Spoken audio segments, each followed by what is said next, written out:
2월 20일 장전 시작입니다. 자, 지난주 굉장히 힘들었던 증시, 결국에는 외국인 투자자들이 이제 5.5%의 기준금리를 인정하고 국내 증시에 유입이 들어올 수 있느냐가 가장 중요한 포인트다. 라고 중간 증시 때 말씀을 드렸기 때문에 우리는 또다시 일정 매크로 지표들을 확인할 필요가 있을 것 같습니다. 이번에는 23일날 한국은행의 금융통화위원회가 있죠. 아마 기준금리가 동결될 가능성이 매우 높은데, 그렇게 되면은 3월 달에 미국과의 이 금리 차가 더욱더 확산될 수 있다는 점, 외국인 투자들의 동향을 조금 더 잘 살펴봐야 될 필요가 있을 것 같습니다. 그리고 외국인 투자들이 지속적으로 1월 달에 강한 수급, 그리고 지금이 수급이 안 들어오는 거 아니에요. 약간 약해졌죠. 워낙 원달러율이 뭐 한 달 동안 뭐 60원 가까이 올라가 버리니까. 그래서 원화가 어느 정도까지 올라갈 수 있을 것인지 좀 지켜봐야 될 필요가 있을 것 같고요. 네. 그리고 뭐 장기적으로는 내려갈 것이다라고 예상을 하고 있습니다. 사실 뭐 미국 국채라든가 미국 뭐 달러 인덱스라든가 다 최고점을 찍고 내려왔잖아요. 다시 최고점을 말아 올리기에는 재료들이 약해요. 네. 그래서 이제 0.5%를 더 올린다라는 전제하에 좀 시장의 충격이 현재 다가오고 있는 것이다라고 다시 한 번 더 좀 말씀을 드리고 싶고요. 그래서 오늘 전체적인 뉴욕 증시, 특히 오늘 월요일 날 이제 뉴욕 증시가 휴장하기 때문에 국내 증시 같은 경우에는 뭔가 참고했을 만한 보조 지표들이 굉장히 좀 약화되어 있다. 그나마 다행인 점은 테슬라가 좀 지난주에 반등이 좀 나오면서 약화되었던 2차전지 업종들의 반등이 나올 수 있느냐 좀 지켜보는 게 좋을 것 같고, 최근에 뭐 2차전지 양극재 업종들, 리튬 업종들, 소재 업종들, 그리고 폐배터리 관련 테마주까지 강세가 나왔기 때문에 2차전지 업종들의 강세는 좀 이어질 가능성이 높고, 그리고 그 전에 강세가 나서 뭐 챗봇 관련 테마주라든가 뭐 메타버스라든가 NFT라든가 이런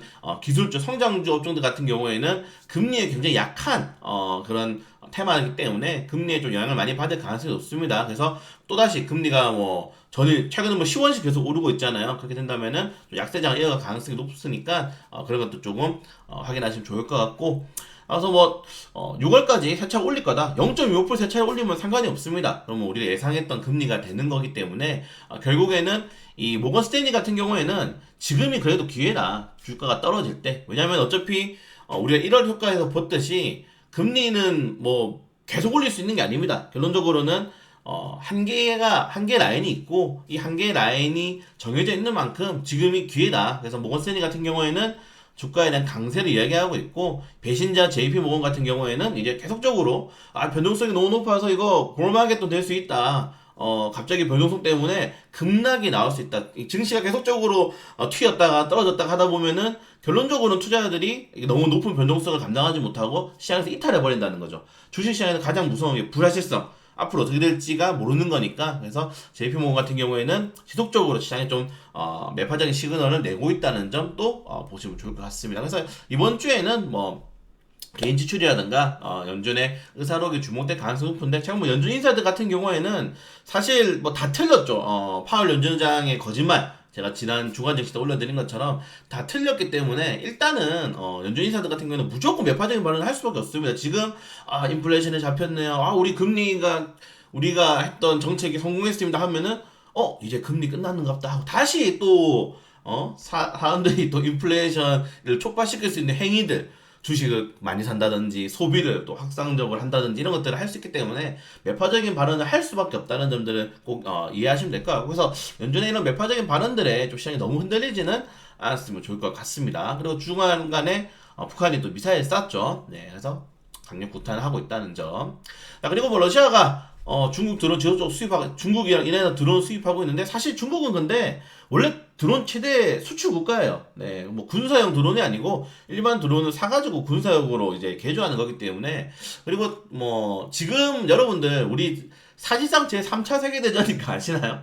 우크라이나에 뭐 유로존 국가들과 미국이 붙어 있고, 러시아에 미국, 중국, 이란, 뭐 북한까지 붙어 있기 때문에 사실상 3차 대전 수준입니다. 네, 대리전을 하고 있기 때문에 그렇게 크게 뭐 티가 나지 않는 거고, 그리고 좀 비대칭 전략이긴 하죠. 러시아, 우크라이나의 규모 자체가. 그래서 뭐 티가 나진 않지만 사실상 조금만 더 강대강으로 붙었다면은 뭐 3차 세계대전에 나도 전혀 의아하지 않는다. 그래서 지금 이렇게 시장이 많이 좀 골마 있는 겁니다. 네, 이런 3차 세계 수준의 전쟁이 빨리 끝나지 않기 때문에 이제 1월 이제 1년이 넘어가고 있죠. 그렇기 때문에 좀 뭐 힘들다. 우리나라 같은 경우에는 이렇게 원자재 가격이 지속적으로 올라가고 있는 상황에서는 좀 부담스러운 전쟁이 이어지고 있다는 점 좀 빨리 좀 종료되었으면 좋겠습니다.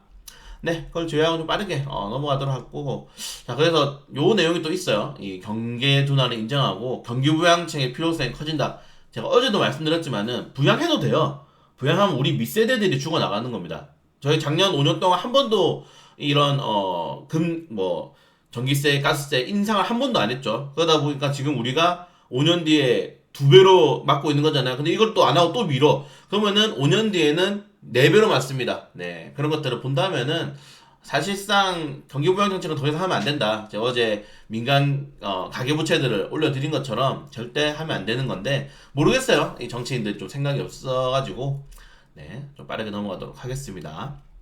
그래서 테슬라가 좀 많이 올랐기 때문에 테슬라 올랐다. 2차전지 종들은 단기적인 반등이 나올 수 있고 테슬라가 리튬 업체들을 인수를 하려고 하고 있어요. 그렇기 때문에 과연 리튬 업체 인수해서 사실 테슬라가 이제 배터리 대회를 통해서 포기했죠. 올해 자기들이 배터리를 만들려고 그랬는데 여러분들 이 배터리를 만드는 게 정말 쉬운 기술이 아닙니다. 진짜 어려운 기술이에요. 그 진짜 어려운 기술 시장에서 살아남았으니까 최근에 에코프로라든가 코스모학이라든가 이런 양극재 종들이 급등이 나오고 있는 겁니다. 그래서 테슬라가 아무리 전기차, 테슬라는 소프트웨어 기업이라고 보는 게 맞죠. 네, 석유화학 기업이 아니기 때문에 만약 리튬을 인수를 해서 조금 더 싼 가격에 리튬 공장을 만들려고 한다. 라고 좀 생각하시면 될 것 같습니다. 그래서 우리나라 업종에는 좀 타격이 미미할 것 같다. 라고 생각하시면 될 것 같고요. 관련된 내용들 한번 보시면 좋을 것 같습니다. 자, 그리고 탈모 관련된 이슈가 또 나오고 있는데, 네, 탈모 제가 모르겠어요. 예, 역시나 이제 누가 이거를 했나 보니까 네, 비례 대표더라고요. 네, 더불어민주당 이소라 서울시 비례대표 의원이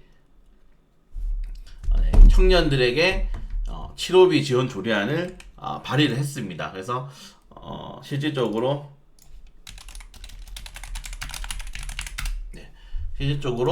지원할 수 있는데 근데 과연 이게 뭐 통과될 수 있을까요? 네. 통과될 수 있을지 좀 지켜봐야 될 필요가 있을 것 같아요. 탈모 관련된 이슈가 최근에 많이 올랐죠. 뭐 안트로젠이라든가 바이오닉 없어졌네요. 많이 올랐는데 이런 것들이 실질적으로 좋은 이슈로 인해서 올랐던 거라고 좀 생각하시면 될 것 같고 그리고 제하고 만약에 통과된다면 탈모 관련 테마주들이 한 번 더 올라갈 수 있다는 점. 예전에 그 기억나시나요? 안철수 의원이랑 이제 이재명 대표가 탈모 관련 지원했잖아요. 탈모 관련된 이슈 나왔었잖아요. 네. 그래서 뭐 안철수 의원은 탈모약 뭐 반값으로 줄이겠다 이슈 나왔었고 뭐 이재명 대표 같은 경우는 이재명이 뭐 심는다 뭐 이런 식으로 뉴스 나왔었죠. 그래서 이재명 심는다. 그래서 좀 재밌는 이슈가 나왔었는데 탈모 관련된 내용들이 좀 시장에 나올 경우에는 관련 테마주들이 크게 반등할 수 있다는 점도 좀 체크해 보시면 좋을 것 같습니다. 네. 재밌는 것 같아요. 이런 이슈가 나오는 게.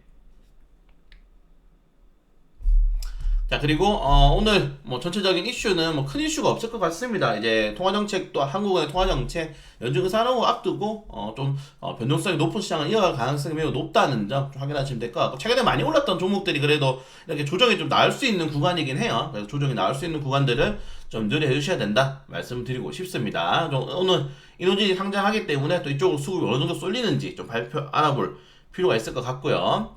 그리고 오늘 뭐 이제 단타 같은 경우에는 자, 여러분 아이폰 프로 이제 이 예상 모델이 나왔는데 C타입이 이제 본격적으로 진행됩니다. 지금 유럽연합까지 C타입을 이제 하라고 이제 했기 때문에 공고를 했기 때문에 아이폰에서도 C타입의 충전재가 들어간다는 점. 자, 그렇다면은 뭐겠습니까? C타입 관련 테마주도 시나콘텍이 다시 한번 올라갈 가능성이 높겠죠. 그래서 오늘은 시나콘텍 딱 수급 들어오면은 장전에 한번 공략해 볼 수 있도록 하겠습니다. 네, 변동성이 높은 시장인데 제가 어제 주간 증시에서 좀 찡찡거렸지만은 그래도 우리 뭐 이겨내야죠. 그래서 외국인 투자들이 이번에만 좀 또 수급을 좀 받쳐준다면은 충분히 반등 나올 수 있는 시장이라고 좀 생각하니까 그런 것들 좀 본다면서 힘을 낼 수 있도록 하겠습니다. 외국인 투자들이 힘내줘야지 또 우리는 시장이 반등할 수 있겠죠. 테마주 위주의 또 매매를 계속적으로 진행해 볼 수 있도록 하겠습니다.